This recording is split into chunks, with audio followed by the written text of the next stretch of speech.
Poison is completely getting a rework, and I think the changes that I'm going to talk about today might change the game way more than actually a new tribe, the Nagas, coming through Battlegrounds. It's kind of huge that these cards being removed and added back into the game are actually going to influence the game way more. Also, the fact that buddies are gone in the next patch, I think is going to have a major impact on how things are played. So Nagas are fun, they're going to make the game interesting to play, but I don't think they'll be the biggest shakeup. So let's get into all the changes we know right now. Now there's one card that still needs to be announced, I think, because there were 5 cards being removed, and we only have 4. So that's going to be released in tomorrow's patch notes, the 9th. Depending on how big the patch notes are and what other new stuff there is in there, I'm either going to make a video on this channel breaking it all down again, but since I covered so much already, if it's just that replaced card and some minor things, I might do it on the second channel, which is where I do smaller videos and shorter, quick updates. Also on the second channel, I'll be doing daily gameplay uploads as well with Naga, so if you want to catch some gameplay, see how the meta is shifting, you know, go check out the channel. I'm just gonna start off right away with Amalgadon, which is the hot topic. Amalgadon, a card that everyone wanted to see removed.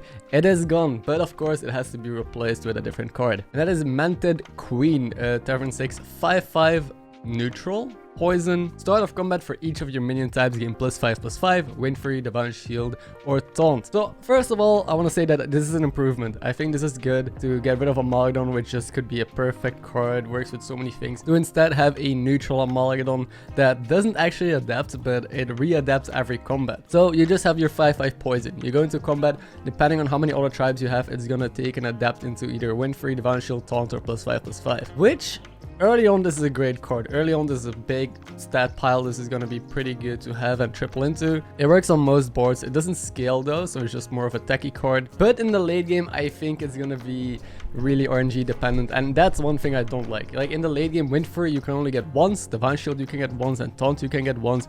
But the +5/+5 buff you can get multiple times. So if you get really unlucky, you could get the +5/+5 buff like 3 or 4 times and miss on divine shield, and then your opponent, for example, hits the divine shield, and you have a 5/5 poison with big stats and taunts, and then your opponent has a 5/5 poison divine shield, wins the trade. So I am scared of this single element of this card. That late game is just going to be about, do I hit the shield or not hit the shield, and am I going to get screwed over? So just more RNG added into the game. But overall, I mean, it's an improvement for Amalgadon, which isn't that hard. Amalgadon is very easy to improve. It doesn't work with Prester anymore, the dragon. It doesn't, you know, skill from anything from your brand. You cannot discover it from lookouts or from other ways that you can generate cards. You cannot shield it with Nadina.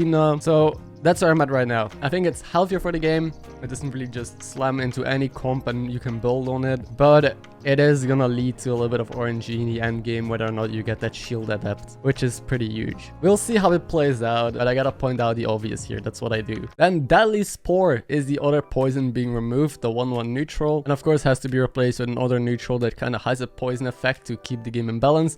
And this is a card that I'm actually scared of. It's Leroy the Reckless, a tier 5 6/2 neutral as well. Death Rattle, destroy the minion that killed this. So any minion trades into this, kills Leroy, Leroy kills the minion that trade into it. So it's kind of a spore that works through divine shields. So this card can literally just go first, hit a big divine shield taunt mackerel or whatever, and kill it. So it's just a way better spore.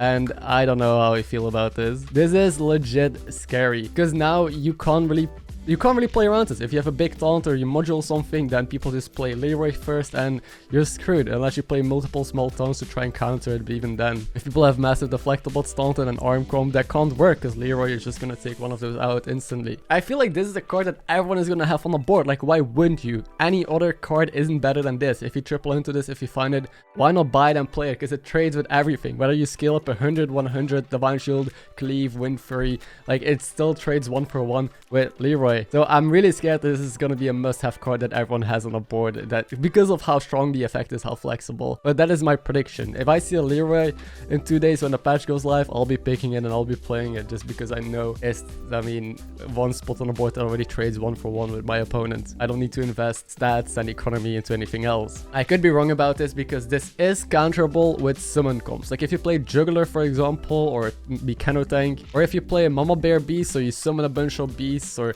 Death Rattle Max. So Death Rattle comps are really good against this and does counter this because you just keep summoning the board. But Nagas are purely stat based. You saw the Naga tribe just being big boys that skill and I want to, you know, buff up and buff up. So Leroy is really good against that if that is what the meta is going to be like.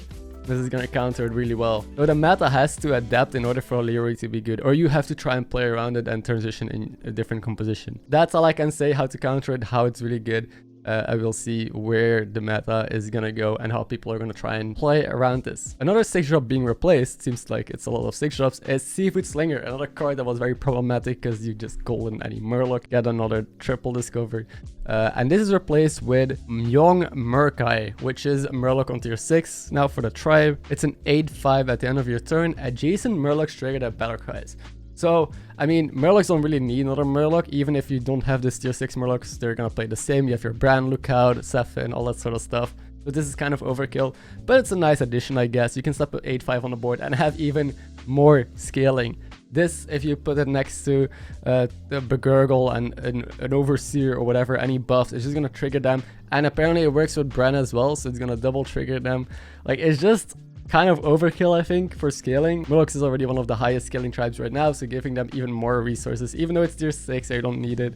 I don't know, it seems kind of unnecessary. I guess it's more of a win more card. If you triple into this with Murlocs, sure, you'll be even bigger. Again, depends on how much stats are gonna matter. I think the card is okay. I don't hate it, I don't like it. It's just a tier 6 Murloc, I guess, to fill the pool. Then Captain Flat Tusk is the 4th card removed, and that is, well, the Quillbore 6-drop, so that is gonna be replaced with another Quillbore 6-drop called Darkglaze Elder, is a 6/7.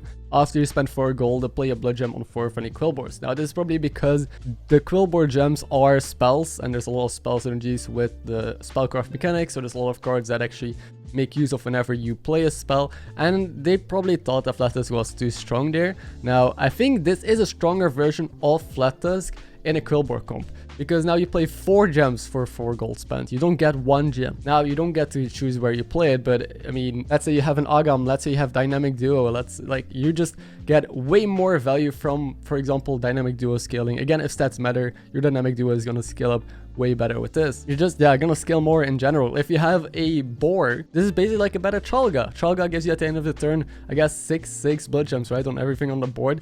This gives you 4, but multiple times a turn sometimes. So with boar, it's also great scaling. Now it only puts those gems on Quillbore, so it's less menagerie friendly than Chalga, for example. But still, I think this is a pretty good card. I'm excited to see how this will interact, how people are gonna make this useful, but I definitely see it being a nice replacement and give Quillbores like a fresh feel of them on tier 6 and solve the issue that maybe Flat Tusk would be too strong with all of the spellcraft stuff. So I think it's an okay card. I don't think there's anything problematic or too weak about this. A returning card that we got is Nightmare Amalgam. This is the card that was in the game a while ago. I think it was a 2-drop even. It has every single tribe and it's pretty sick. It's kind of a replacement for Amalgadon as well, because you can build onto it. You can give it poison with Stefan. You can still buff it with anything.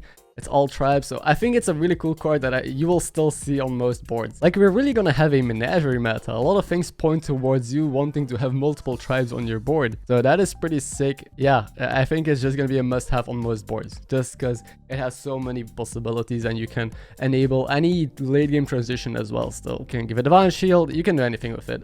So Nightmare Amalgam, now it's tier 3, so it is pretty slow. It's a 3/4 on tier 3, but I think in the mid game you still want to take it up if you want to start scaling up a board. It also seems like we might be going into a little bit of a longer game because, well, armor and damage cap, like, things are gonna be stretched out a little. You might have the health to consider taking cards like these that are lesser tempo on tier 3, even though Nagas do have big tempo spikes and scaling early on. So it's hard to say right now, but I have a feeling that's just going to be as good as it was back when it was removed. It's a DIY make your own Amalgadon. Now there's one more card that is going to be back that we don't have announced yet either, because there were 2 returning favorites, so we'll have to wait for that for the patch notes tomorrow. Now a couple things I want to mention.